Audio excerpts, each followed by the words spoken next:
إلا على الظالمين. صلى الله على سيدنا محمد وعلى آله وأصحابه ومن تبعهم بإحسان إلى يوم الدين. ثم أما بعد، ما أنت تاريخ الإسلام كن أفر بقول أفرتني أفر بشي لواد أو تضرب ما أنت وفقسنا سنة كلبضة كن لبي لبعتنك بشي سجارات أو ما أنت صدحة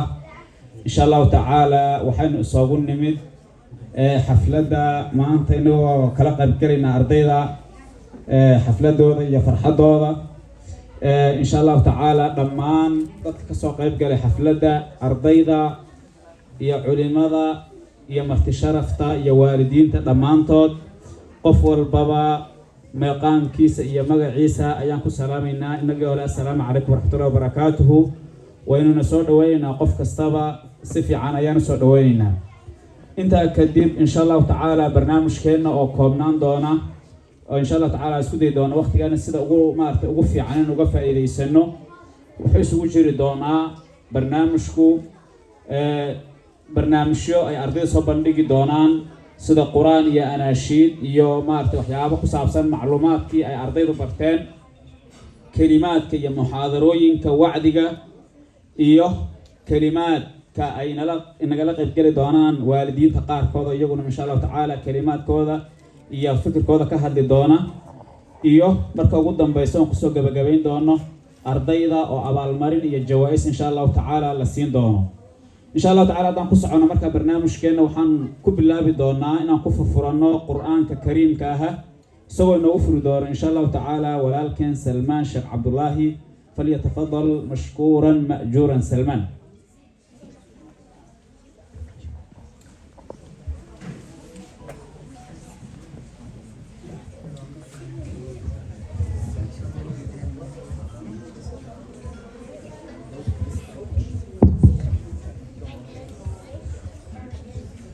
أعوذ بالله من الشيطان الرجيم. وقيل للذين اتقوا ماذا أنزل ربكم قالوا خيرا للذين أحسنوا في هذه الدنيا حسنة ولدار الآخرة خير ولنعم دار المتقين. جنات عدن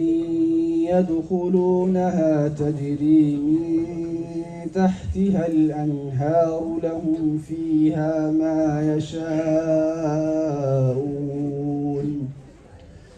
كذلك يجزي الله المتقين الذين تتوفاهم الملائكة طيبين يقولون سلام عليكم ادخلوا الجنة بما كنتم تعملون هل ينظرون إلا أن تأتيهم الملائكة أو يأتي أمر ربك كذلك فعل الذين من قبلهم وما ظلمهم الله ولكن كانوا أنفسهم يظلمون. صدق الله العظيم. بارك الله فيك. آد أيوم هتسيه سلمان شيخ عبد الله. أنت كديب إن شاء الله تعالى وحان سين دونا ونكسر دوين دونا الشيخ الفاضل شيخ أحمد براله وإن شاء الله تعالى كلمة كسابسن قرآن كي فضل جيس إن شاء الله تعالى. دمان لو ذاك دونا دتك كسر قيب قال حفلة فليتفضل الشيخ مشكورا مأجورا.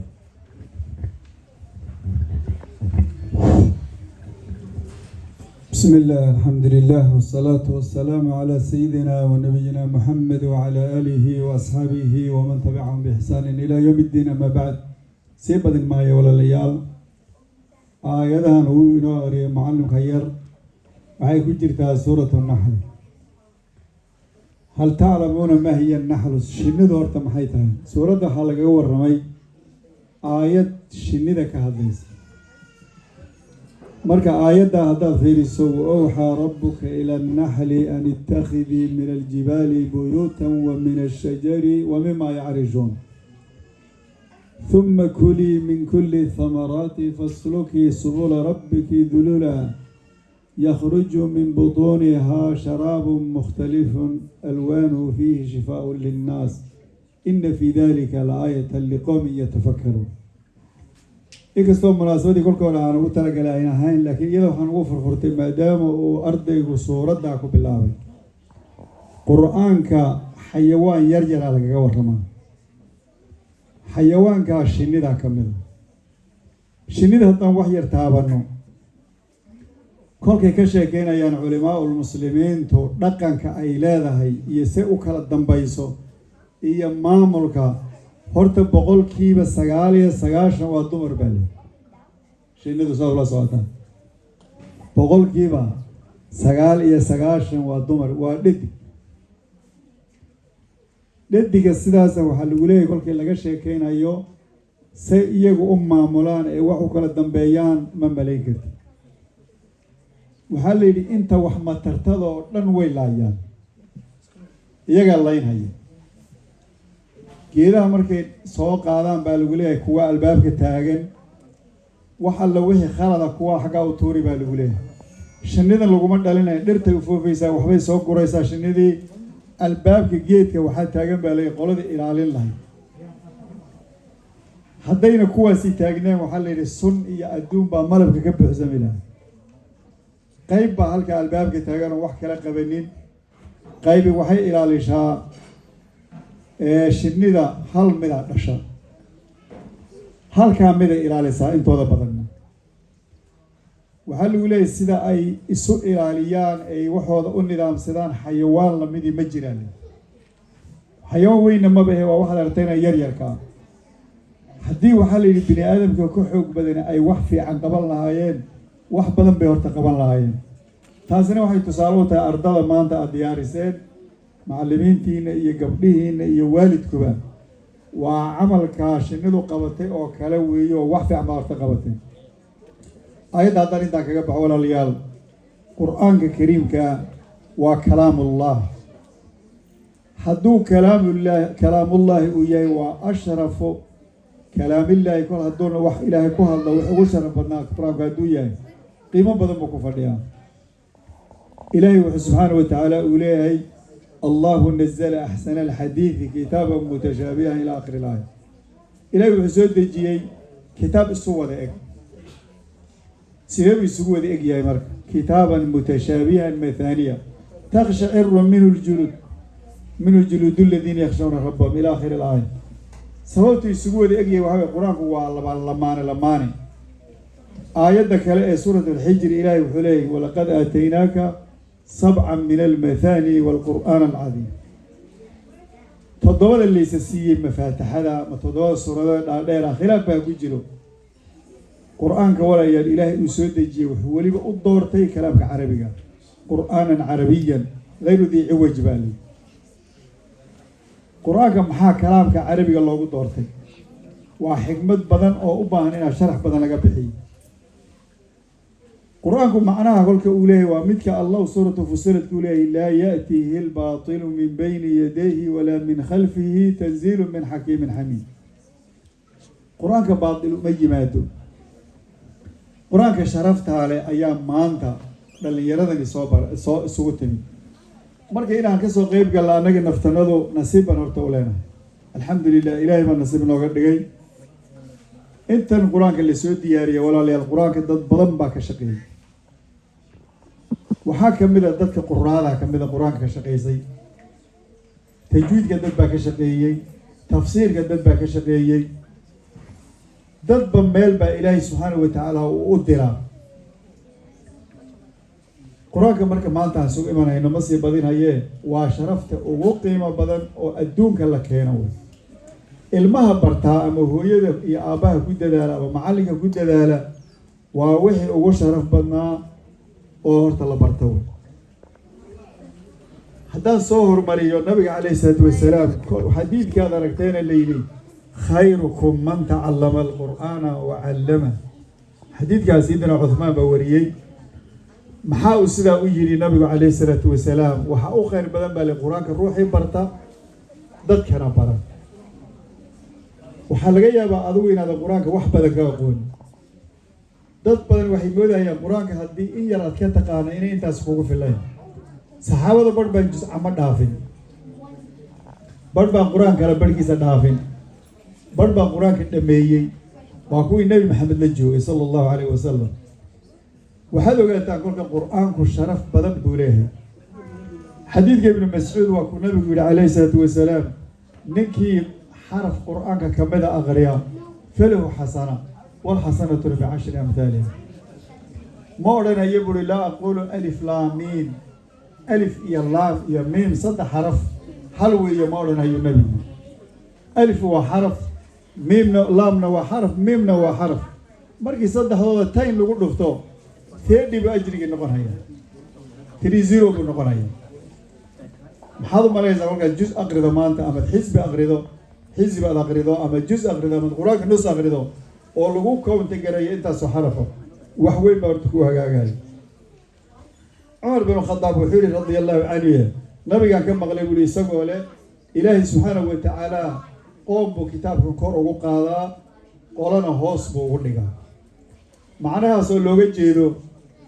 قولا كتاب كون كي برتا كور بوكعيان واجري ودي شرفتودي با كور وكعاي قولا مركي كتاب جديدان هوس بي آلهية قدام بي وكعيان أدوك أنا لو كلا بحايا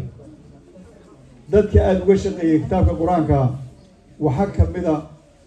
culimada soo qortay ibn Jazari oo kale waxaan maleynayaa ardada inta badan hadda in la xifdisiyaan filaaya quraanka in la barto macal tajwiidkiisa u baahaya oo ma baahna inta la iska aqriyo oo inaan macnihiisa aad loo garan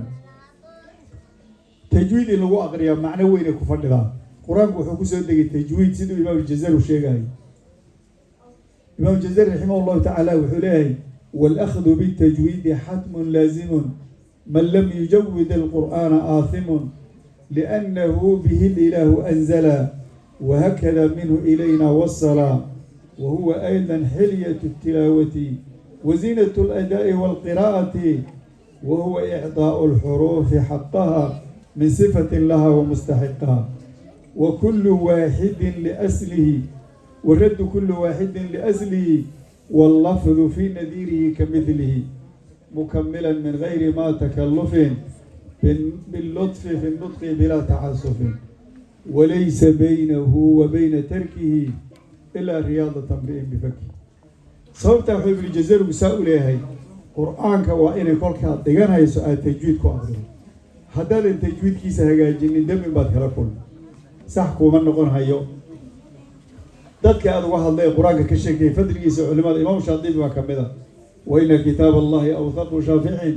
wa ana ghanaan wahiban mutafaddila wa khayr jalis la yumallu hadithuhu wa tardaduhu yazdadu fihi tajammula sheeka dheer markuu ka bixay kolkuu u dambeeyay wuxuu yiri hani'an mari'an walidaka alayhima malabis anwarin min at-taj wal hula fama dhannukum bin najli 'inda jazaihi أولئك إلى الله وصفوة الملا وحال لغا شاكينا المهن والد كذلك قيامة الله توتاج بالله حريطان شرفت القرآن كأوليهي درتت با وحالي المها آباها إيهويا الديارية وحال الله حريها تاج وين بالله حريها كل وحالي آبي ويدي مركي تاج الله حري فما ظنكم بالنجل عند الجزاء المهم حد مالنا يسان بالله ولا لي القرآن شرفت أسوليهي aad baan ugu farxay in awal mar intan iyo in la mid maanta oo xaafidii ay joogto waa wax weyn weeye sharafta adaysataan hala sii wado macallimiinta hala shaqeeyo dhalinyarada waa intii laga shaqeeyo maanta dad badan Afrika xaruntooda geynaya oo wadankan kala tagay ana waxaan la meeshan aan ku hagaajin sababta gabdhooyin in Nairobi iyo Jigjiga joogay waa loogyahay tayo badan baa sanad joogay digal noloshaaba suuro noloshaaba adag meeshan meel ka nolol fiican ma jirto hadaad ilmahaaga iyo diintaada adu aad hagaajiso waa jiraan dib waa jira oo iskuulka dib ay naga haysta laakiin waxay la tahay inay jaaris fiican ay tahay walaalayaal waxaan kusoo gabagabayn lahaa aan dadaalo kulligeen aan u ducayno ubaxan iyo gabdhihii diyaariyey wiilashii aabbayowgii diyaariyey abaal badan baad helaysaan. Jazaakum allahu khayran. Asalaamu calaykum waraxmatullahi wabarakaatu. وعليكم السلام ورحمة الله وبركاته. أيوب مهتسين يا شيخ أحمد بارك الله فيك. إذن كنا دمان أدبر مهتسين تهين كسوق الجلي جارهان ضمر كا يروح فائدة وناشر الشيخ يو وناشر سورة النحلنا ورنت فائدة عجيبة وأدمودين كم وقتمانتها حفلتنا يقابك يو أقاسمنت هاي إن شاء الله تعالى نقص عندنا كلمات كي وحن هذا نوير دونا إن شاء الله تعالى مدير كجود مركز كان أستاذ آدم فليتفضل شيخ مأجورا مشكورا سولو معلم.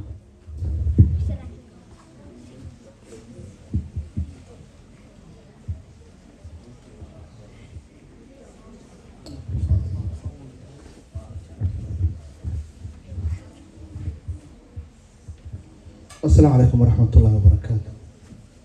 الحمد لله الذي هدانا لهذا وما كنا لنهتدي لولا أن هدانا الله. إلهي وما هاتسكله. الحمد لله الله ما هاتسكله من الملايين. ما هات على بعد جدنا. وحم هاتسكله والدين تا يا معلمين تا يا أرضي تا يا علماء مرتدى نوع. أنا قاص قريب كشيء ملف فوكس صفرتي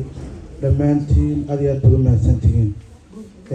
علماء وينو شفتا ولينو وعديي قرآن كي يعطيتها فضيلة ديسا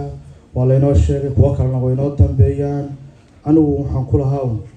إن أمهات عليو معلمين تا يوالدين تا سيدا قرحة بدن وحنا وسو دياري الله يدن بركيو الله نهينو سياديو والدين تو يا معلمين تبع يا أرضي تبع أنت بقى الله ينو بركيو wax barakaysan ayaa wax noqda gacmo wada jirbi wax ku qabtaan wada shaqeeya sida aad wada shaqeynaysaan idinka iyo macallimka iyo ardayda sida quruxda badan ee aad wada shaqeynaysaan laasima oo wada waxayna soo baxaya midhaha quruxda badan markaynu wadno marka midhaha quruxda badan mar walba waa inay noo socdaan insha Allah tabaaraka wa taala. waa aragtay waxa iskuul arlada ka furan gees walba way naga xigaan laakiin madrasadu waa taa kaliya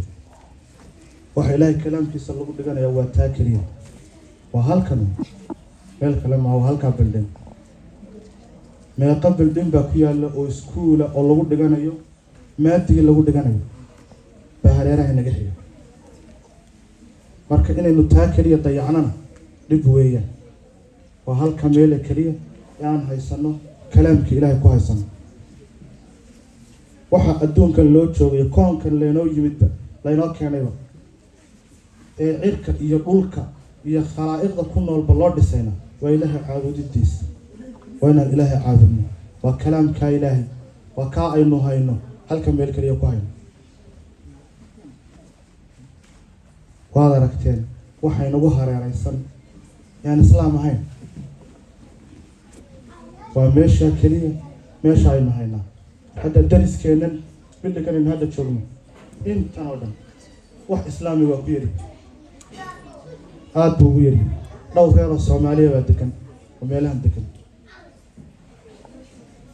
Soomaaliya haddana meeshaas inaynu ubaxa kula soo baxno waa ilaahay mahadiis waxay ku timid midnimo waxay ku timid waalidka iyo macallimiinta iyo ardayga iyo midoobay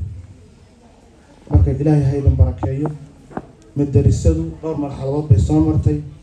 xilligii la furay waxay ahayd 2012 kii bay ahayd inta marxalada dhowr ay soo martay intaasoo dafca ka soo baxaysay kan waa kii 11 hadda qaybtani waa qaybtii 11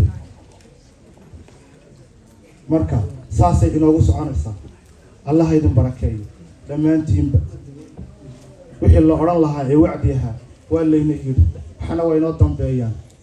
marka intaan waqtigeena dheeraynbe Allah idin barakeeye waxaan leeyahay oo aad iyo aad u boorinaya waalidku ha ogaada macallimiinta aad iyo aad uga warqaba halkan waad aragtaan ee horaan soo tilmaamay si inagu tahay waxaan islaamay isku loogu xeeran yahay haddana waxaynu rabnaa oo adduunkani ahaa in arladan oo dhan ay islaam ahaato soomaalida aynu diinta fidino aynu tabliiqino marka allah idin barakeeyo aad iyo aad baad u mahadsantihiin dhammaantiin macallimiinta iyo waalidiinta iyo ardayda iyo culimada intuba aad bay u mahadsan yihiin allah idin barakeeyo allah idin barakeeyo aamiin aamiin yaa rabbi وعليكم السلام ورحمة الله وبركاته. هذا يوم هسيه أستاذ آدم جزاك الله خير. إنه كذا حجرنا برنامج كأني لحظة وحينو سمعين دونا إن شاء الله تعالى مروى البابا كلمات يحسن أحضر دونا نشاطات أرضية مركاي من إن شاء الله تعالى وحينو كويرنا سندونا برنامج هذا أرضية ومتكملها وحنس في 20 دونا مركا كل روحنا يرد دونا أرضية إنه أخين دونا قرآن كا مجا هذا وحال هذا وزرينا زرينا هسول دواتو كدبنا وحنا وحي دونتا مجموعين كي كلا أرضية قار كميدا مركز زرينا كسولو أرضية وحنا استعمال يعني يجوا ميكروفون كقيب تاسي استعمال دونان مركز هالكاس إيمان يساق قرآن كذا هالكاس كأحنا إن شاء الله.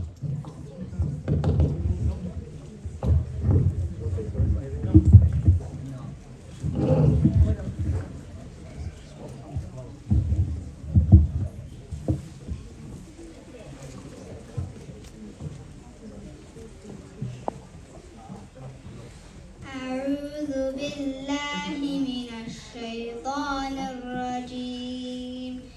ونفخ في الصور فصعق من في السماوات ومن في الأرض إلا من شاء الله ثم نفخ فيه أخرى فإذا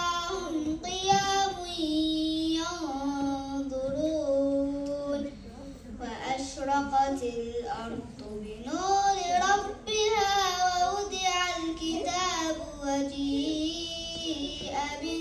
بالنبيين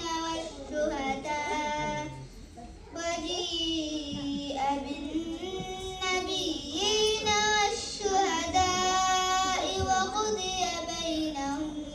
بالحق وهم لا يظلمون ووفيت كل نفس ما عملت وهو أعلم بما يفعلون وسيق الذين كفروا إلى جهنم زمرا حتى إذا جاءوها فتحت أبوابها وقال لهم خزنتها ألم يأتكم رسل منكم يتلون عليكم آيات ربكم وينذرونكم لقاء يومكم هذا قالوا بلى ولكن حقت كلمة العذاب على الكافرين قيل ادخلوا أبواب جهنم خالدين فيها فبئس مثوى المتكبرين وسيق الذين اتقوا ربهم إلى الجنة زمرا حتى إذا جاءوها وفتحت أبوابها وقال لهم خزنتها سلام عليكم طبتم فادخلوها خالدين صدق الله العظيم. ما شاء الله الله أكبر. آدو محسنة زلينا إلهي بركايو إيادا يا والد كالي يا معلم كذا runtii waa wax lagu farxo ilma inta la eg oo codkaas u fiican iyo tajwiidkaas ku akhriyo quraanka waxay ku tusinaysaa juhdi badan in la geliyay marka hadda waxaanu soo dhaweyn doonaa majmuucada inoo akhrin doonta anaashiida oo ah majmuuco isugu gabdha ah oo ay hogaaminayso Sabriin Daahir marka majmuucadaas soo dhawaadaan majmuucada Sabriin Daahir kooxda groupkii Sabriin Daahir ee anaashiida inoo akhrin lahaa ha soo dhawaadaan insha Allah.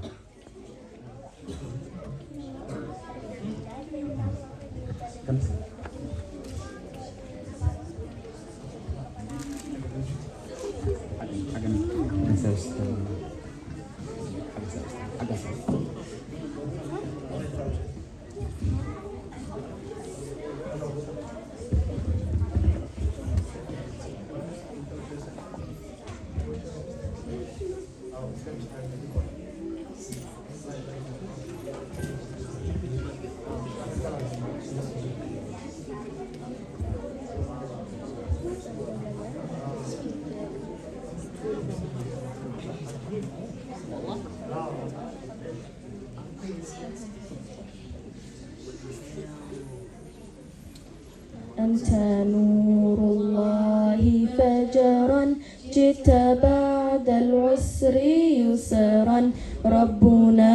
علاك قدرا يا إمام الأنبياء أنت في الوجدان حي أنت للعينين ضي أنت عند الحوض ري أنت هاد وصفي يا حبيبي يا محمد يا نبي سلام عليك يا رسول سلام عليك يا حبيب سلام عليك صلوات وعليك يا نبي سلام عليك يا رسول سلام عليك يا حبيب سلام عليك صلوات وعليك يرتوي بالحب قلبه حب خير رسل ربه من به أبصرت دربي يا شفيعي يا رسول الله أيها المختار فينا زلدنا الحب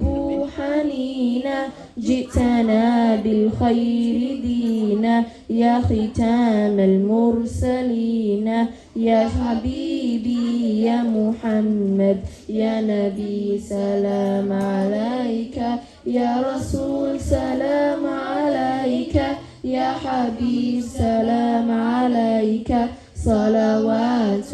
وعليك يا نبي سلام عليك يا رسول سلام عليك يا حبيب سلام عليك صلوات وعليك.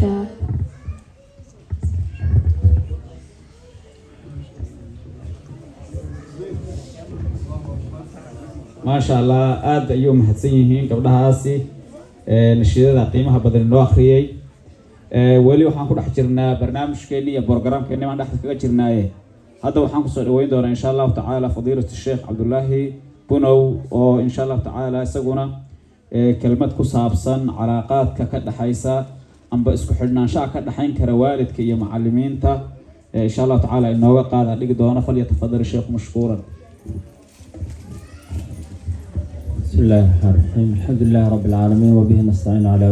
على أمور الدنيا والدين وصلى الله على نبينا محمد وعلى آله وصحبه وسلم. وحوي وحي محاضرة وحي وعدية وحي خير إن شاء الله تعالى. علماء النزوارتا إنه ينسيان إن شاء الله تعالى إلهنا كل عمل فرحنا قدقو أيقنا الله سبحانه وتعالى سعي قودي يمشي قوضا iyo maaragtay meesha dheer ay inooga imaadeen Rabbi subxaanahu wa tacaala ka ajirsiiyo oo miisaankooda xasanaadkan ha u saaro. runtii waxa weeye aad waxaan u ammaanayaa aabaada iyo ummahaadka iyo macallimiinta soo nadaamiyeen mataqaanaa nidumtan quruxda badan iyo ardadan sidaad u ogtihiin waalidiintu waxa weeye ilmuhu waa ziinatul xayaati dunya adduunyada quruxdeeda weeye quruxda ilmaha weeye marka ilaahay subxaanahu wa tacaala quraanka wuxuu ku leeyahay almaalu walbanuunu ziinatul xayaati dunya xoolaha iyo ilmuhuba waxa weeye waa quruxda adduunka marka ilaahay baa wuxuu ku sheegay quruxda adduunka marka runtii wayna farax gelinaysaa ilmaheena quruxda badan ee soo hagaajiseen iyo macallimiintii soo tarbiyeeyey ee maaragtay sidan u soo hagaajiyey ee qur-aanka aad aragtaan baray. Aabaada waxaan u sheegayaa shaqo la qabto shaqada ugu adag waa macallinimo. Hadda ka horna waan sheegay macallinku waa shumac bahalka la yidhaahdo, waa waxaa la yidhi yuxriq nafsa wa yudii kayra. Macallinku waxa weeye naftiisa ayuu gubaa, qeybkiina waxba u ifiyaa. sababtoo ah waxa weeye ilma aan waxba garanaynin baa macallinka loo keenayaa. waxaa la rabaa maskaxda ilmaha intuu saa u kala furo inuu maskaxda dhaxbartankeeda wuxuusan ilmuhu horay u wadanin oo u geliyo. marka shaqada ayadaa waa shaqo aad u adag, marka aad u adag weeye. macallimiinta ee dhulkeennii Afrika joogi jirtay inta badan TB baa ku dhici jirtay. waxaa ku ridi jirayna qaylada iyo wuxuu ahaa dhawaaqa iyo dabagadoonka ciyaalka iyo rafaadka uu la marhay. walaalayaal marka khayr Allah idin siiyo. runtii aabaada ilmaha soo tarbiyeeyay ee sidan soo dhahay oo ma baahna maanta in wax khayr loo sheego, sababtoo wixii khayr baa iyaga gacmahooda ku wata. hal arrin baan rabaa marka aniga oo waalid ahoo murabbi ahoo idin kamida iyo idinkuba inaan idin xasuusiyo ilmaha in maaragtay lagu tarbiyeeyo inaad barto shacairta islaamka sida salaada, soonka, sidaas oo kale. macallinku waa waxa ugu takhallulka badan ee ugu dhaxgalka badan bulshada iyo ilmaha iyo mataqaanaa waalidiinta iyo waxan oo dhan. hadda macallimiintu way wada yaqaanaan waalidiintoo dhan mid bay u yaqaanaan, ilmahana mid bay u yaqaanaan. waalidka marka ilmihiisa si fiican u tarbiyeynaya iyo kaan si fiican u tarbiyeynayn macallintu way kala ogyihiin. ilmo waxaan arkeen macallimiintu ay arkeen 10 jira oo dhahay salaada ma tukado, laymana amrin inaan tukado, weli waalidku iiman sheegin dhahay. waa arrin aan rabo inaan idinla wadaago. waxa weeye marka walaalayaal waalidiinta ilmaha salaada ha amraan oo maaragtay salaada ha baraan oo waalidku ilmaha salaada ha baro. Luqmaan al-Hakim yaa bunayya aqim as-salaat wuxuu ka bilaabay wiilkay ilmahaygiiyow aqim as-salaata wa'mur bil ma'ruf wa nahy 'anil munkar wasbir 'ala ma asaabak. waxa weeye aqim as-salaat buu ka bilaabay. waxa weeye ambiyadii inaga horeysay rab mataqaanaa ilaahayow ilmahayga waxaad ka mataqaanaa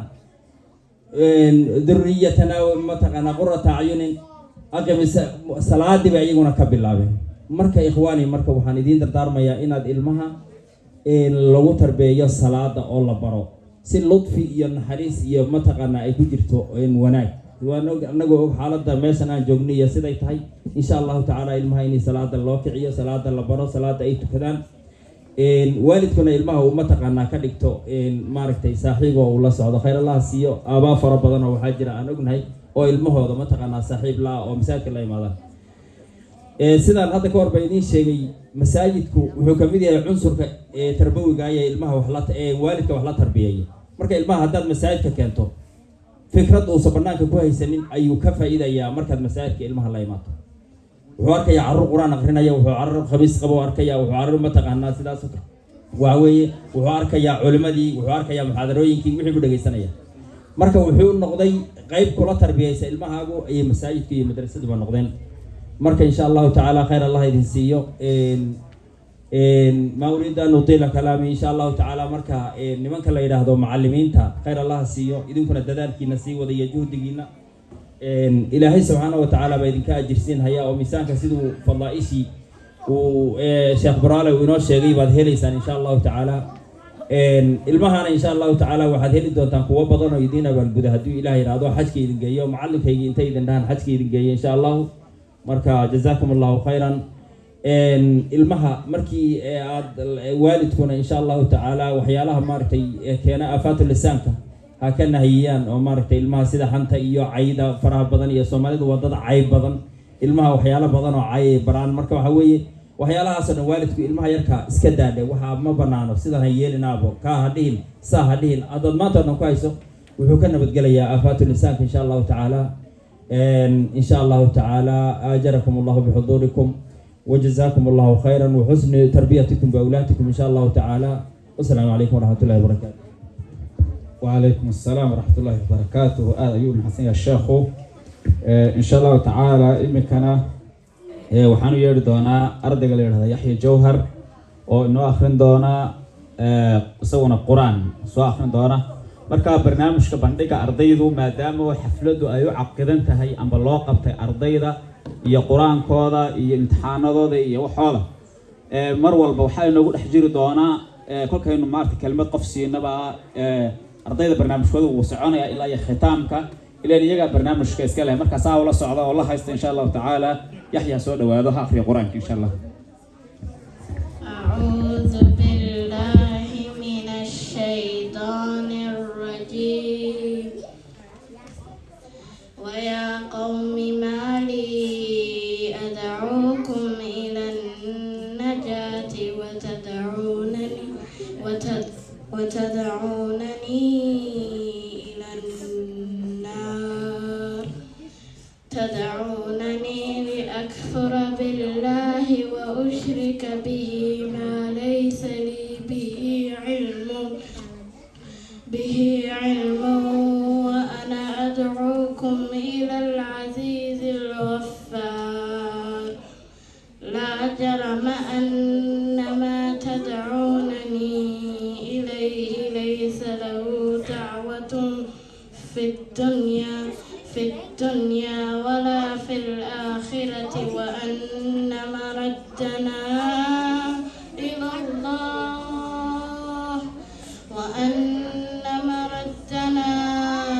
إلى الله وأن المسرفين هم أصحاب النار فستذكرون ما أقول لكم وأفوض أمري إلى الله إن الله بصير بالعباد فوقاه الله سيئات ما مكروا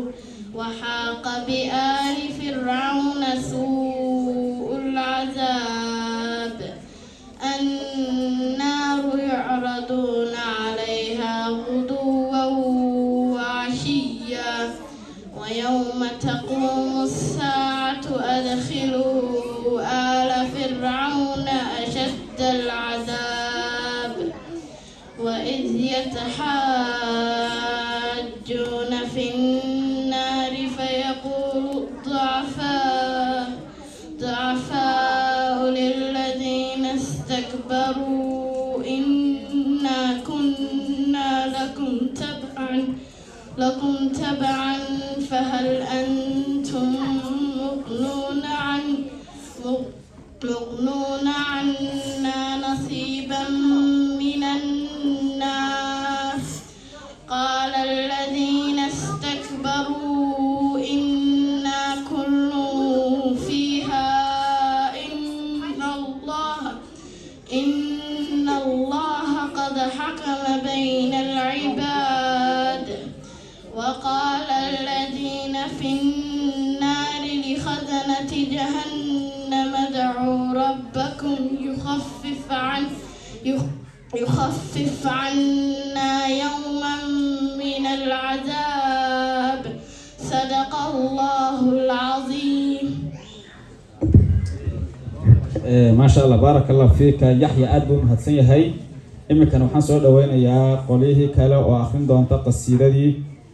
آخرين دونتا ومجموعة وحي قامين دونتا سهام يا أم الخير مركا مجموعة سنها سؤال دوات إن شاء الله تعالى جروب كاس سؤال دوات وسهام يا أم الخير يا أنت لسعتي تيم كودي سؤال دوات إن شاء الله.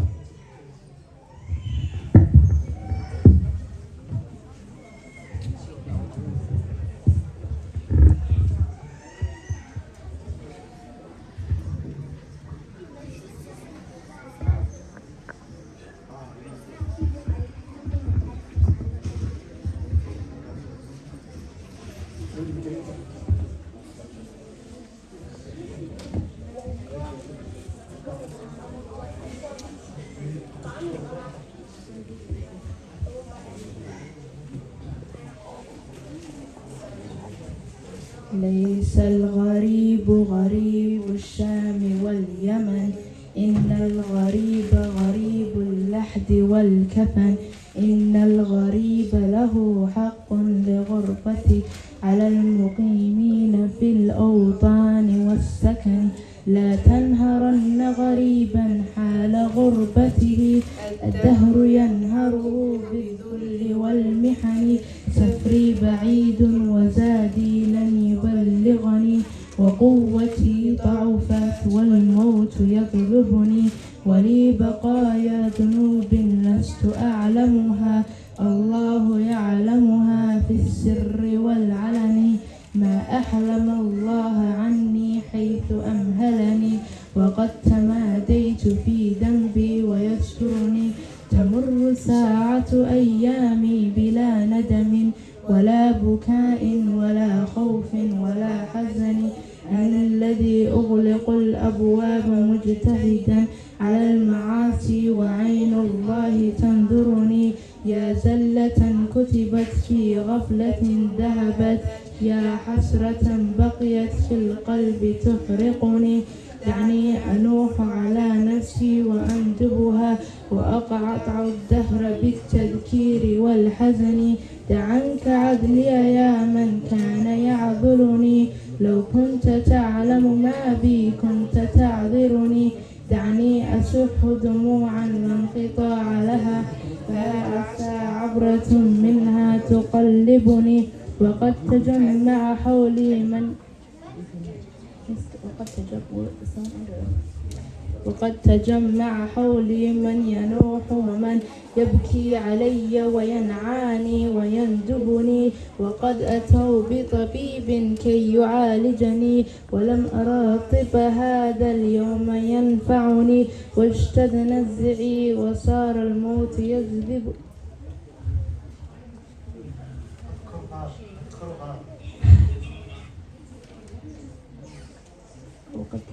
وقد تجمع حولي من ينوح ومن يبكي علي وينعاني وينتبني وقد أتوا بطبيب كي يعالجني ولم أرى طب هذا اليوم ينفعني واشتد نزعي وصار الموت يجذبها من كل عرق بلا رفق ولا هون واستخرج الروح مني في تغرغرها وصار ريقي مريرا حين تغرغرني وغمطوني وراح الكل وانصرفوا بعد الإياس وجدوا في شرى الكفن وقام من كان حب الناس في عجل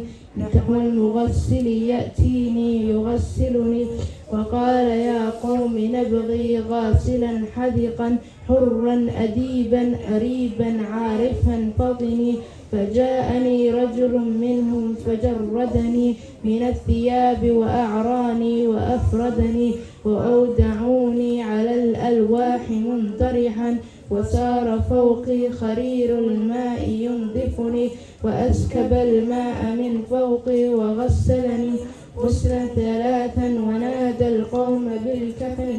وألبسوني ثيابا لا كمام لها وصار زادي حنودي حين حنطني وأخرجوني من الدنيا فوا أسفا على رحيل بلا زاد يبلغني وحملوني على الأكتاف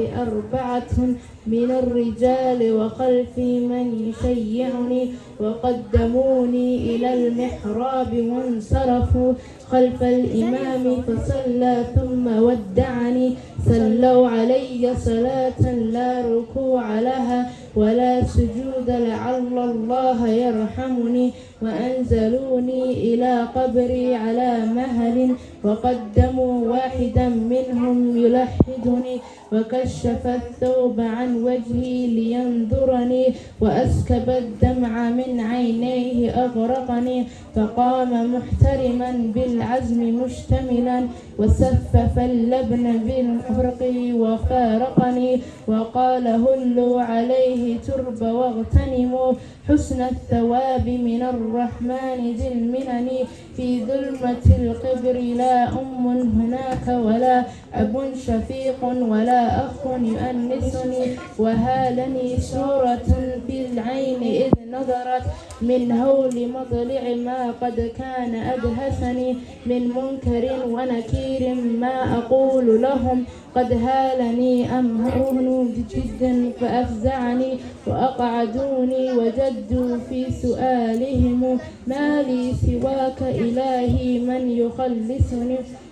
فمن علي بعفو منك يا أملي فإنني موثق بالذنب مرتهني تقاسم الأهل مالي بعد ما انصرفوا وصار وزري على ظهري فأثقلني واستبدلت زوجتي بعلا لها بدني وحكمت على الأموال والسكن وسيرت ولدي عبدا ليخدمه وصار مالي لهم حلا بلا ثمن فلا تغرنك الدنيا وزينتها وانظر إلى فعلها في الأهل والوطن وانظر إلى من حوى الدنيا بأجمعها هل راح منها بغير الحنط والكفن خذ القناعة من دنياك وارتبها لو لم يكن لك إلا راحة البدن يا زارع الخير تحسد بعده ثمرا يا زارع الشر موقوف على الوهن يا نفس كفي عن العصيان واكتسبي فعلا جمالا لعل الله يرحمني يا نفس ويحك توبي واعملي حسنا عسى تجازين بعد الموت بالحسن ثم الصلاة على المختار سيدنا ما وطأ البرق في شام وفي يمن والحمد لله ممسينا ومصبحنا بالخير والعفو والإحسان والمنن.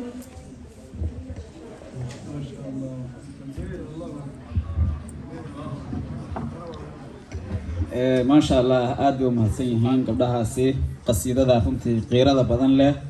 ee ka sheekeeyay ee noo akhriyay ilaahay subxaanahu wa tacaala kuwa aakhara u sahay qaata oo zaadka aakhara qaata hay naga yeelo intaa kadib waxaan insha allahu tacaala u gudageli doonaa inaan kalimaadkeena wax ka siino ama aan kusoo dhaweyno qaar ka mid ah waalidka inagala soo qayb galay aabayaasha iyo hooyooyinka runtii waalidku waxaad moodaa dhan bay u badan yihiinoo waxaa muuqda waalidkii dumarkiiba aada u muuqda raggii ma garanayo ma talow ma shaqooyin bay ku maqan yihiin haddaan sodhan laha shaqa ku maqan yihiin dee malaha maanta waa sabti dhulku waa fasax waxaanu u fasirinaynaa oo aan u malaynayaa ayna tahayna way ka dadaal badan yihiin hooyooyinku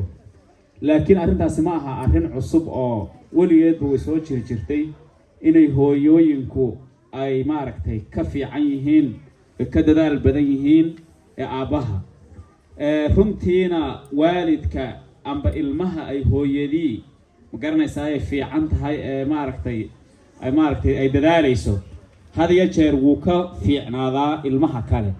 aabbuhu si kasta hadduu xataa sheekh yahay ragga mashaa'ikhda ee macallimiinta ahaa carruurtooda kama warhayaan intooda badani laakiin gabdhaha buu ilaahay barakeeyay oo inta badan carruurta ku dadaala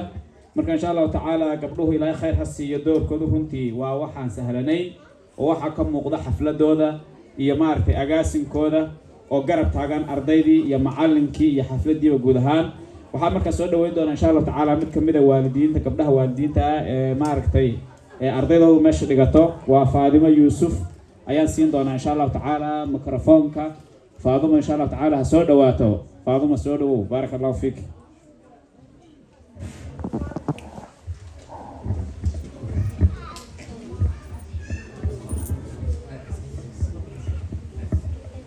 السلام عليكم ورحمة الله وبركاته. بسم الله والصلاة والسلام على من لا نبي بعده وبعد إله بمهدسك الحمد لله ما أنتنا كنا هل كان أنه عفمات قبله يا سنة كلا وما شاء الله نوسه هدي محلة وقت يوم كفى إذا سنة هداننا هاي معلمين أم هداننا هاي والدين ما شاء الله أدبا وفرح سنة هاي مانتا أرددين ما شاء الله آت وقرحنا بدن والدينتنا ما شاء الله شرفت له رك يا دمر أبي هويا الله ينعزه معلمينتنا شرفت له جزاهم الله خيرا بالله إلهي سبحانه وتعالى في ميزان حسناتهم الله سبحانه وتعالى كأوجبه في ميزانك حسناتك مالك يوم القيامة يوم لا ينفع مال ولا بنون إلا من أتى الله بقلب سليم إلهي سبحانه وتعالى ميزانك وضها وصاره هدان والدينا هاي أنيقو كهلا يا حاجة أنيقو حاجة والدينتنا كهلا يا حاجة معلمينتنا كهلا يا والله إكسبيرينس هستو حق والدي يا حق معلم بهستو وحنو مهل علينا يا معلمكي أردينا قيمها بدن شرفت له صو صاري أيام مهل علينا جزاه الله خير سببته كلية وحابة صاري إذا هو عروته وحين هو أخريان هدانو فهم لهين ما شاء الله أدب ونكسنا لهذا ومحل يجري أن دريم لهن عروته وحين هو أخريان هذا أيام محل يجري وقيرون لهن قبليه قدام بي خاصة وحيكا هذيان جيريدا يا موتك يا قبرك أحواشي سيء كل شيء كانين ما شاء الله تبارك الله محل يجري معانك خير الله السيان لي هاي والدينتنا الله خير هالسيو محل يجري وقت وضع يو بوس كذا أيانا كصوب حي أدبان وفرح سنة هاي ما شاء الله تبارك الله أنت وحن دير وندي لها سومالي هدان هاي ولا ليالو نقف البوس كيس أيوم مهم كوي هاي معلم بوس كيس أيوم مهم كوي هاي والد بوس كيس أيوم مهم كوي هاي قفت الشبانة بوس كيس أيوم مهم كوي هاي قف دختر بوس كيس أيوم مهم كوي هاي قف كستوجر عستر بوس كيس أيوم مهم كوي هاي مركب قف البقف كلا هتها غيره هسبود جريو keep going هذا هو صعده positive نقونه ونقول محل جد وناجا حاجة وناجا أركا قفت بالآذن كوا بالآذن دليل ويالن كرا حقا قلوع ويالن كرا مركا قفت قلوعي سهل فرسنا لكن مهمة ونولش كل هاي إنا أرجنا يا مهم سن مهمة وإنت مركا محل جري معاني يكونوا بحنا يا بقول كيف 25% حاجة وقت يسيو بحنا أنت كلا 75% وحلقة ربع والد هداتين إذا كان إذا كربا عنقين إنك soo diyaarisaan casharkiisa la soo diyaarisaan waqtigiisa soo diyaarisaan on time ahaataan macalinka la shaqaysaan macalinka hadduu waalidkuusan taagneen uusan diyaar ahayn macalinkuna dee 100% ma buuxin karo maasha Allah ilaahay khayr hasi macalinka waqtigiisa ugu badan uu galiyay baan dhihi karaa 12 hour ka badan ayuu waliba galiyaan dhihi karaa ilaa 11 habeenimo sometimes uu ku gaarayay khayr Allah siiyo asagoo reer iyo nolol gaaraba la xitaa ilmihiina iyo ka hormariyo wax walbaba ما شاء الله تبارك الله أنت واحد ديران سيدي لها حق والدينتا والدينو سكول جواركتين معن هدي ودب ينكجي ماذا أو أركتان معن كلا نبركم ده هايو معن كاس معن حواية عيجا وكبيرة وحسم ده هايو معن كله يقف وفي عين markii ilmihiina sifa ugu duceeyaan markay weynaadaan ama ugu awaal gudaan macallimiinta u duceeya mar walba oo marka tukanaysan u duceeya oo mar walba tusa ilmihiina in macallimiintu ma sha Allah maqaam wanaagsan ay ka joogaan tusa sifa ay u xasuustaan markay weynaadaan waalidiinta ardayda u xasuustaan macallinkooda ay u orkaan inay booska ay ka joogaan iyo waxay u qabteen iyo muhiimadda ay ku leeyihiin noloshooda say u ogaadaan معلمين تودعي وحد هذا خير الله سي معنيكينا شقاء الأسبوع قفتي محل يجري هول بدن بوهايا ودانيا ورفاسيا خير الله سيو هذه ولد ذا عشان كان أخرسه وحلا أبا هي قبله ترى كلمة قربنا ربنا عديش وحوا المه اسم المها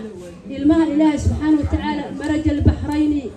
هذا عذب فرات وهذا ملح الحجاج إلهي بطمر فأمور منه وبيو تنال منه ومعان ونستحيا لا بدي مرك على وشه هاي وحكا صوب حيا عنق يرو ماذا حدك يعنق يرو محل يجربول كراعي وتول فأور سبده كمقلي وأذيقي كأركيا ووحي أوش تقعدني وقت بدن كاغا بحين يوين وحاجر يا معنق يرى ماذا حدك وقت يكسر أنا جلسوا بهاي مرك مدوا بودعاء ومدوا بمحل يجي دبك كتابه ده هاي ما شاء الله كيف جون هاور سعة هاي ددال ده وشيء وحي وناجع عنقها لبسنين كي وناكسن هذه هبلا كافي عن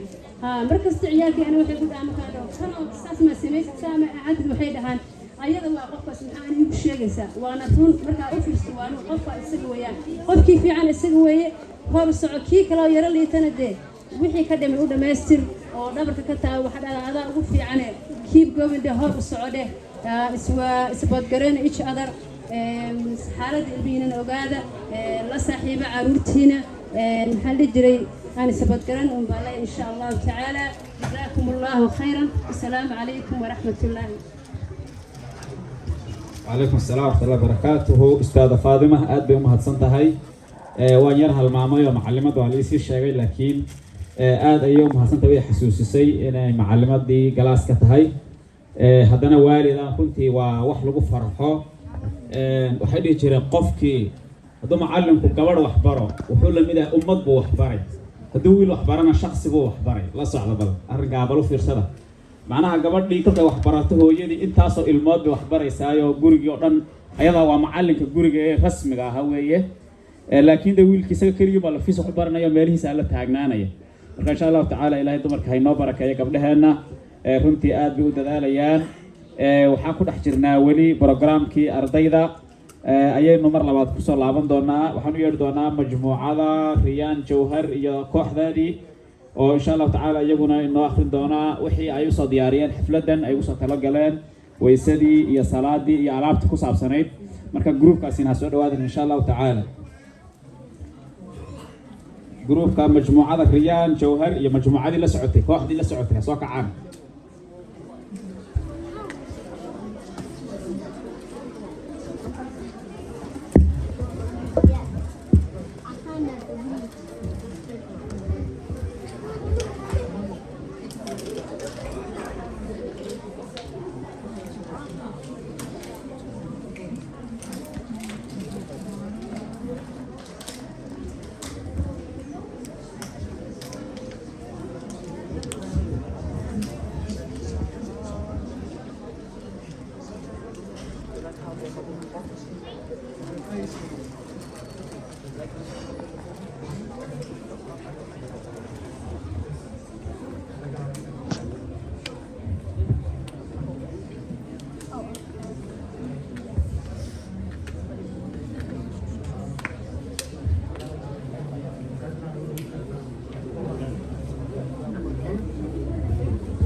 perform ablution, you must first have the intention in the heart that are saying by your tongue.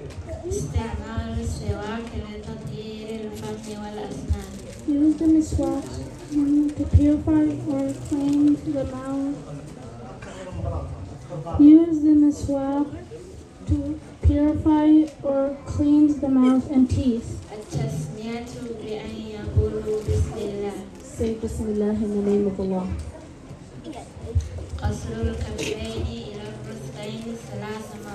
Wash both hands completely up to the wrist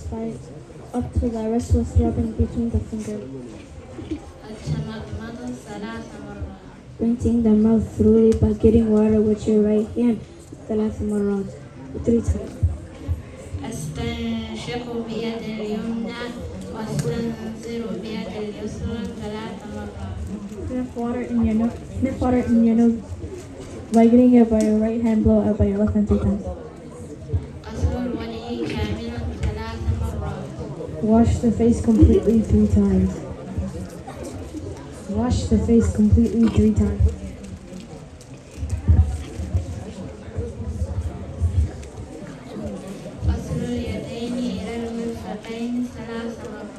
Wash your right arm up to the elbow 3 times and wash your left arm up to the elbow 3 times. Wipe both your wet hands over your head 1 time. الرجلين مرة واحدة. Wipe your ears with your wet fingers inside and out one time. غسل الرجلين إلى الكعبين 3 مرات. Wash your feet thoroughly between toes, including the ankles, starting with the right foot and the left one. أشهد أن لا إله إلا الله وحده لا شريك له وأشهد أن محمدا عبده ورسوله.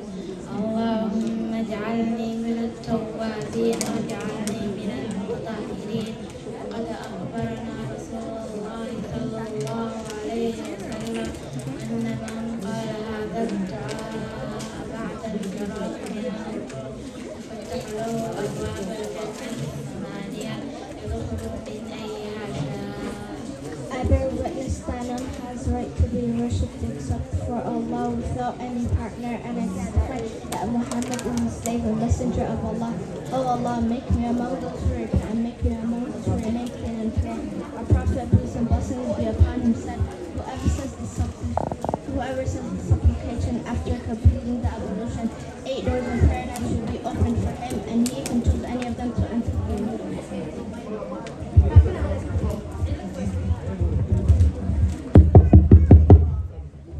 بسم الله. Our Prophet, peace and blessings be upon him, said, whoever says the supplication after completing the ablution,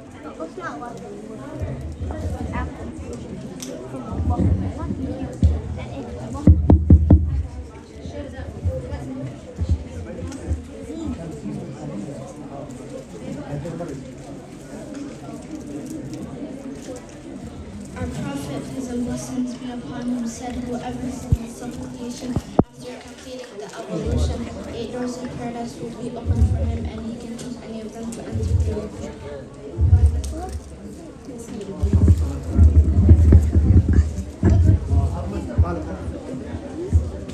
كلما خرج من السبيلين الأول والدبر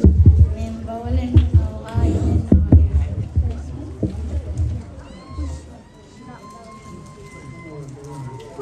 anything coming out of a genital organs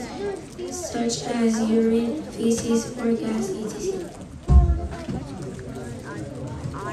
زوال عقل الإنسان بجنونه واليقين والسلطان.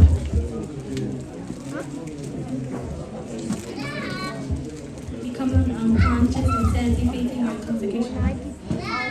Becoming unconscious and sadly fainting or intoxication. النوم المستغرق الذي لا يبقى معه الإدراك. A person falling in deep sleep. أكل لحم الإبل. Eating camel meat. تكبيرة الإحرام نرفع أيدينا ونقول الله أكبر. Stand straight and make an attempt to prayer, raising both hands up to ears, saying Allahu Akbar, and look to the prostration place. waad mahadsantihiin baaraka allah fiikum. halkaas baynu maaragtay qaybta kaga gudbaynaa insha allahu tacaala. waxaanu yeeri doonaa qaybtii wiilasha cabdiraxmaan khaliif iyo kooxdiisii iyaguna sidaas si leeg barnaamijkooda qaybtoodii soo dhigaya. waa tartan de malaha waana iska geejisaan gabdhaha haddii kalese waa laydinka badin doonaa insha allahu tacaala. haye codkana kor qaada isnooleeya.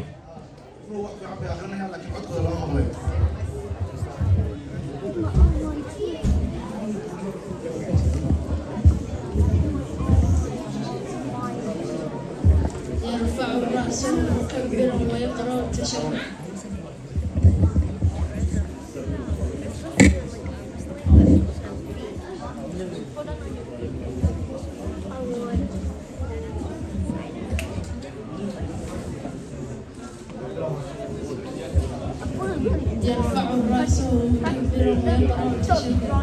Rise after the second prostration in the second rak'ah to a sitting position, laying on his left foot, making his right foot stand still, saying Allahu Akbar, and put your hands on your thighs and knees, and then say the tashahhud testification. Then the taslim greeting, turn the face to the right side, saying Assalamu alaikum wa rahmatullah. ثم الشمال قائلا السلام عليكم ورحمة الله. Then turning the face to the left side, saying Assalamu alaikum wa rahmatullah.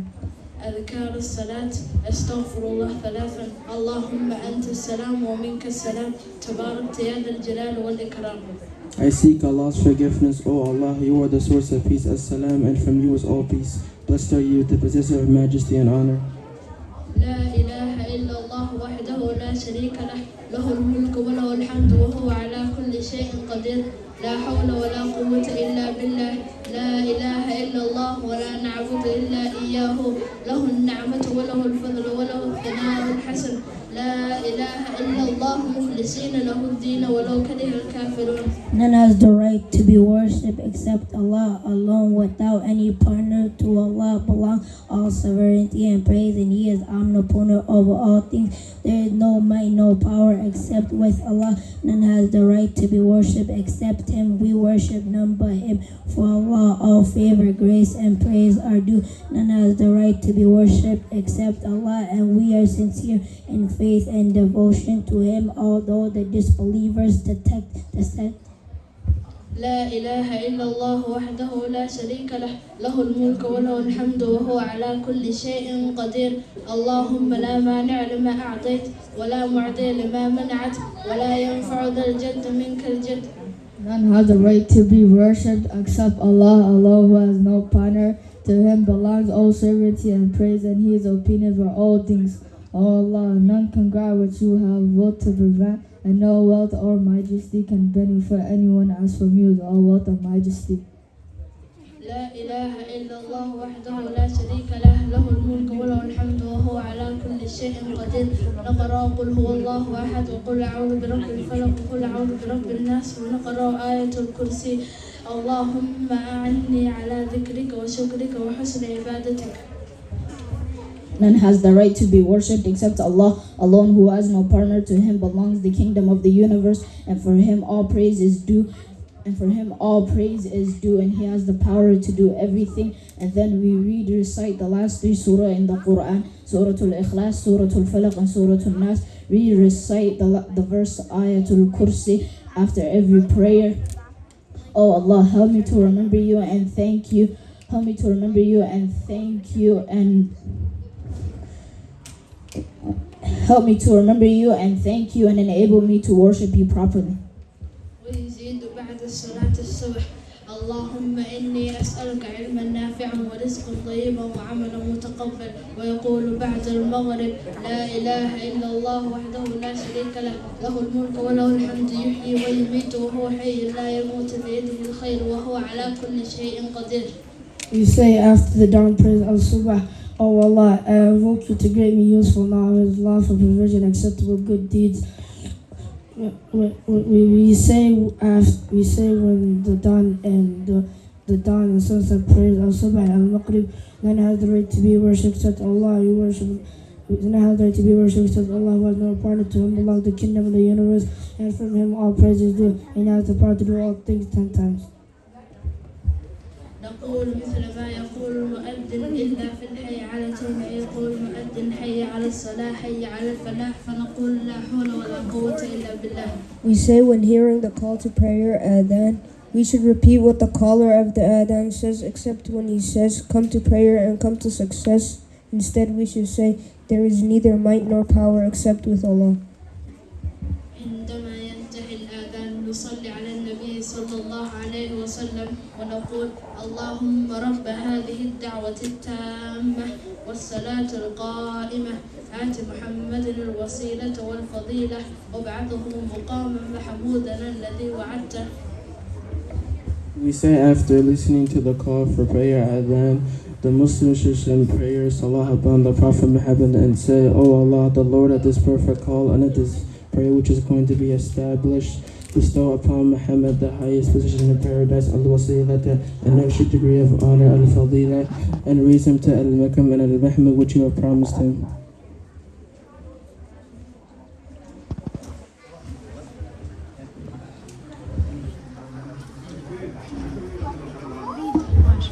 aad baad mahadsantihiin wiilasha maasha Allah. Steelkiin iyo guud ahaan saad u labisantihiin maasha Allah. Carabtii aadan leedin moodaa. ما شاء الله. هذه أدبر ما سنتين أمانتين ولي وحن كل حجرنا كلمات كي يا برنامج كأرضيدا وحنو يردونا أيان جيرو أو نأخذ دون تيجا إن شاء الله تعالى قرآن الكريم كا سودوات أيان.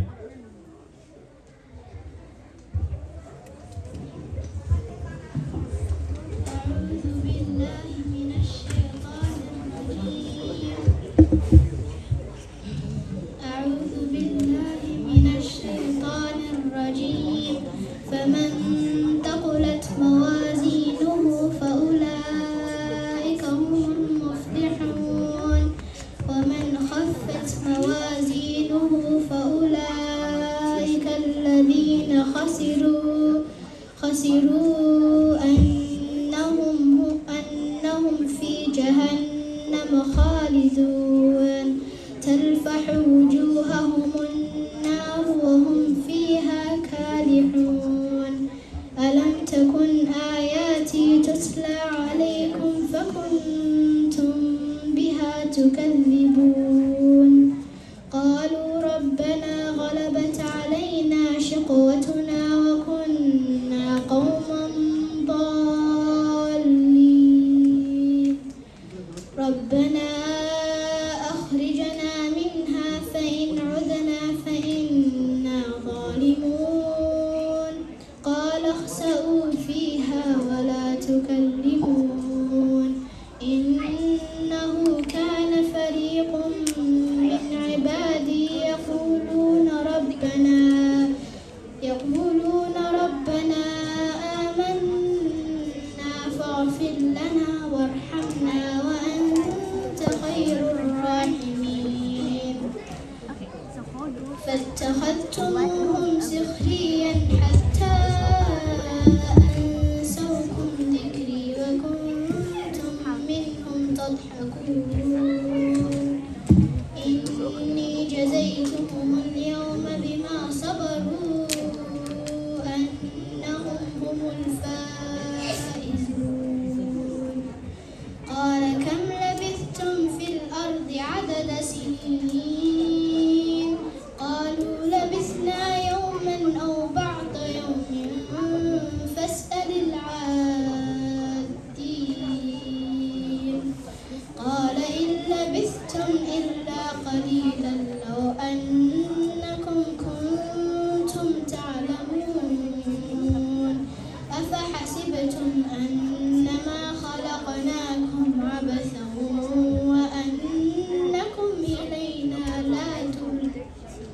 لا ترجعون فتعالى الله الملك الحق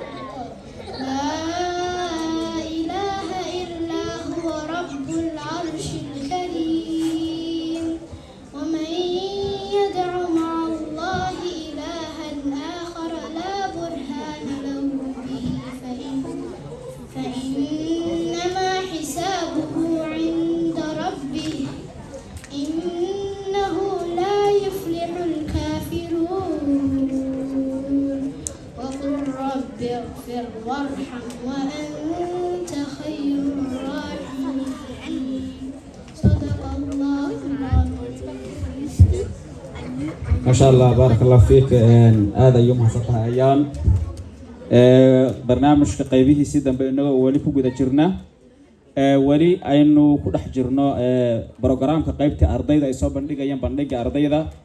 وحانو يردونا أرضي كمية أرضية وسلمان شيخ عبد الله وإن شاء الله تعالى أرضي جنوب فريا وإن شاء الله تعالى كلمة أفكار أرضية قصابسا أما أرضية كهلا أفكاري أو كلمة إن شاء الله تعالى سوى شيء دونا سوى هذا سلمان إن شاء الله تعالى.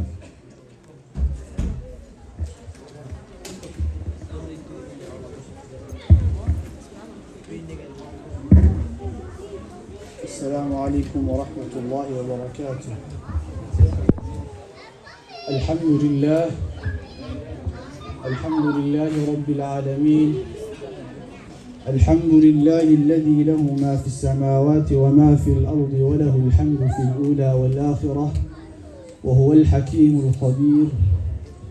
يعلم ما يلج في الأرض وما يخرج منها وما ينزل من السماء وما يعرج فيها وهو الرحيم الغفور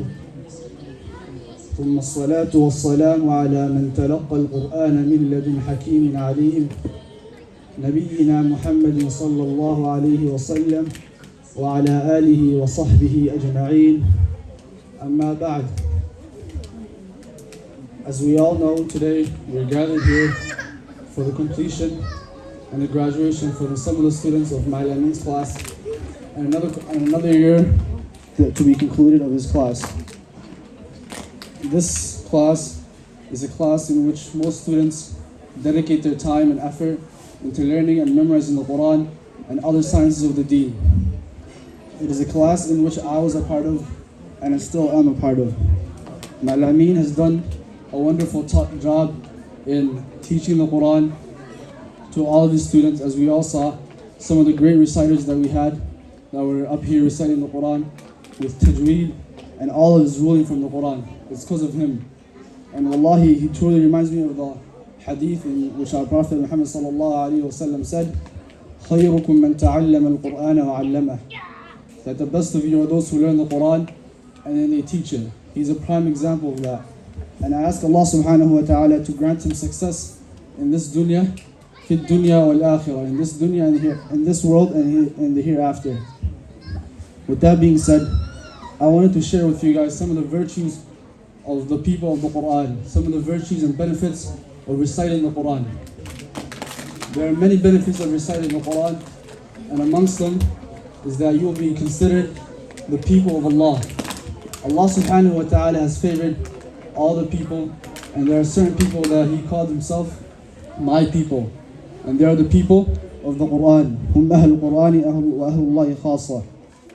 But another benefit is that your status will be raised in this world. As the hadith narrated by Umar bin Khattab radiyallahu anhu, he said, إِنَّ اللَّهَ لَا يَرْفَعُ بِهَذَا الْكِتَابِ أَقْوَامًا وَيَطَعُ بِهِ آخَرِينَ. That verily Allah subhanahu wa ta'ala raises in status with some people with this book and He degrades others. As this is an evidence for this in Surah Mujadilah, where Allah subhanahu wa ta'ala says, يَرْفَعِ اللَّهُ الَّذِينَ آمَنُوا مِنْكُمْ وَالَّذِينَ أُوتُوا الْعِلْمَ دَرَجَاتٍ. We all know that the Quran is a revelation from Allah subhanahu wa ta'ala. Allah says, وَإِنَّهُ لَتَنزِيلُ رَبِّ الْعَالَمِينَ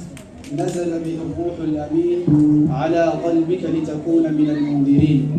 That verily this is a revelation from the Lord of the world, and the trustworthy angel has brought it down to you, and upon you, and upon your heart, O Muhammad, so that you may warn the people. So what then of the one who recites such book and acts upon that book and believes in that book? In the day of Yawm al-Qiyamah, the Quran will come to its companion as an intercession. As the Prophet Muhammad sallallahu alayhi wa sallam said, اقرأ القرآن فإنه يأتي يوم القيامة شفيعا لصحابه. Recite the Quran, for verily in the day of Yawm al-Qiyamah He will intercede for you. He will speak on your behalf. He will speak to Allah subhanahu wa ta'ala on your behalf, and that's only for the ones who are companions, who have companionship of the Quran in this world. Another benefit that the reciters of the Quran have is that they will get everything that they wish for in this world and the hereafter. As it's saying, من أراد الدنيا فعليه بالقرآن. Whoever wants a good life in this world, فعليه بالقرآن, seek it through the Quran. ومن أراد الآخرة, and whoever wants a good life in the hereafter, in the آخرة, فعليه بالقرآن, seek it through the Quran. ومن أرادهما معا, whoever wants both, فعليه بالقرآن, seek it through the Quran. So if you were given the key to have a good life in this after, in this world and the hereafter,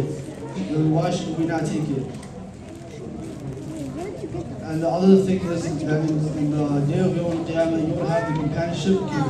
of the noble angels. As the Prophet Muhammad sallallahu alayhi wa sallam said in the hadith narrated by Aisha, الذي يقرأ القرآن وهو ماهر به معرفة الذي يقرأ القرآن وهو ماهر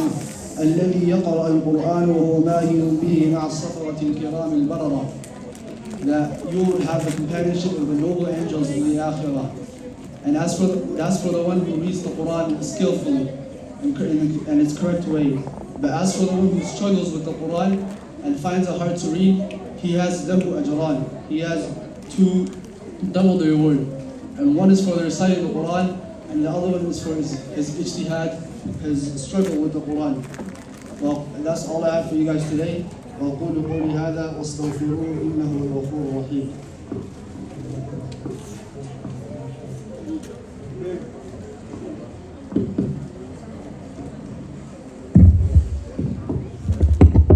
ما شاء الله بارك الله فيك يحيى وحنشدا سلمان آد أيوم هتسني هاي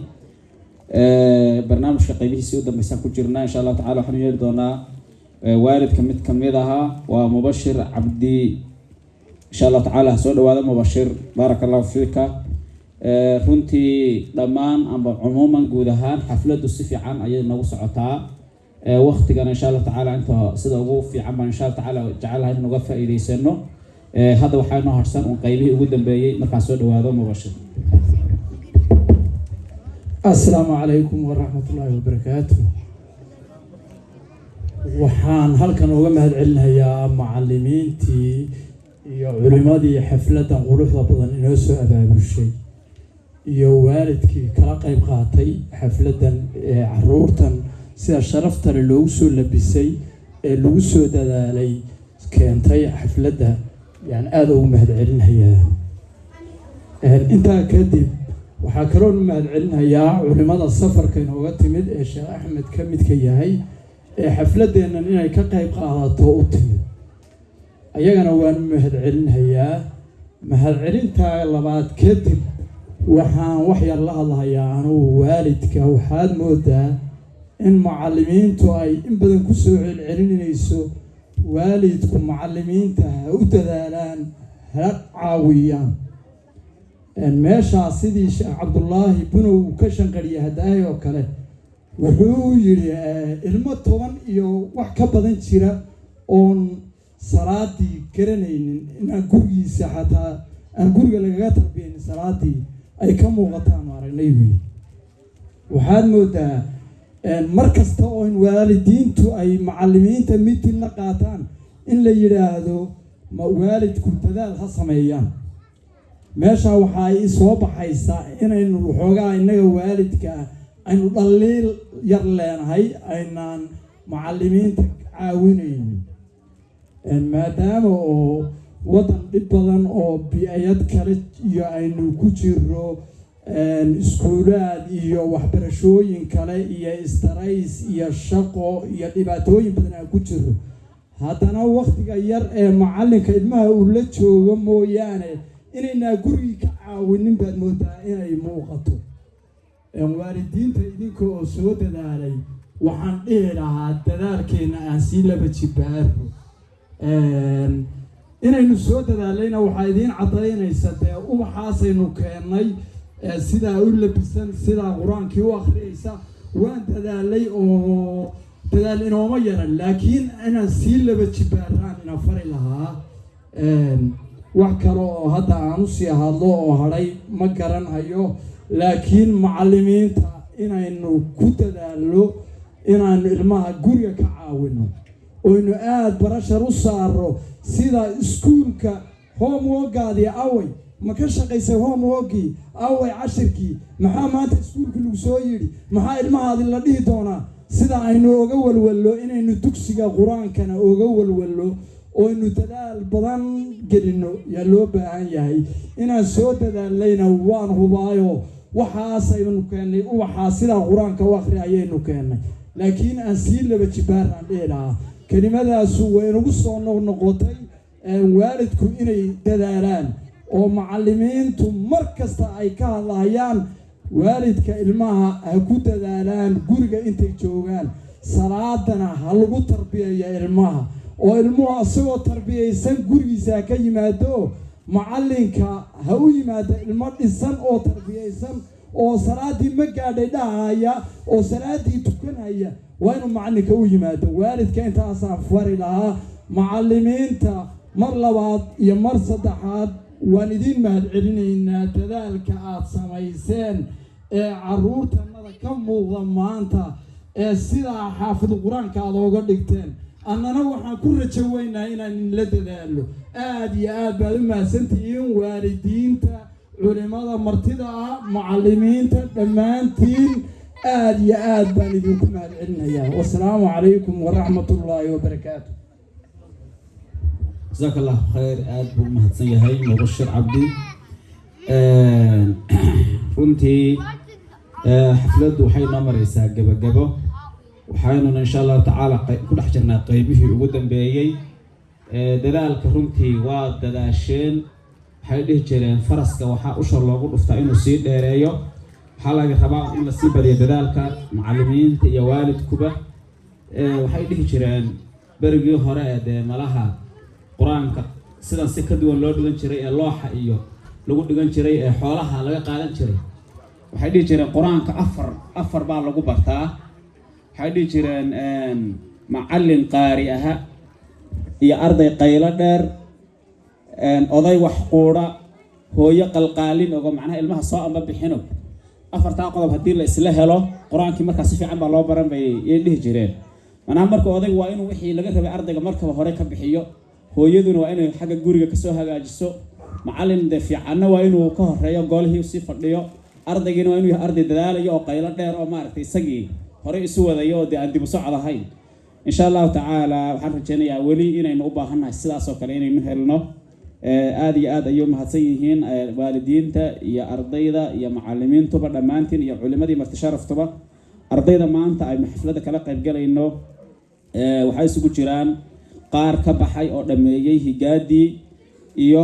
kuwo dhammeeyey qur-aankii iyo kuwo imtixaanoodii laga qaaday tarbiyada iyo salaada iyo hawlaha ku saabsanaa ku baasay oo iyagana jawaa-is iyo abaalmariman la siin doono waana gabagabadii mawduuca oo insha allahu tacaala waxaan imika hadda kadib aan bilaabi doonaa inaan yeedhino ardaydii maaragtay markaas qalin jabisay iyo kuwii maaragtay kaalmaha galay iyo kuwii imtixaanka galay wax oo dhanba insha allahu tacaala waan yeedhin doonaa waxaan markaa ka codsanaynaa culimadu si barnaamijku uu inagu soo gabagaboobo marka ugu dambaysana insha allahu tacaala waxaan kusoo gabagabayn doonaa qur-aanka ayaa lagu soo gabagabayn doonaa marka ugu horreysa waxaan u yeedhi doonaa insha allahu tacaala ardayda higaada ka baxay ee ka qalin jabiyey higaada qaybta higaada dhammaysatay 10 arday ee ugu horreysay ayaan yeedhin doonaa oo ah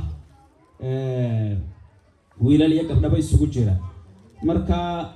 qof walba markii aan yeedhiyo ha soo kaco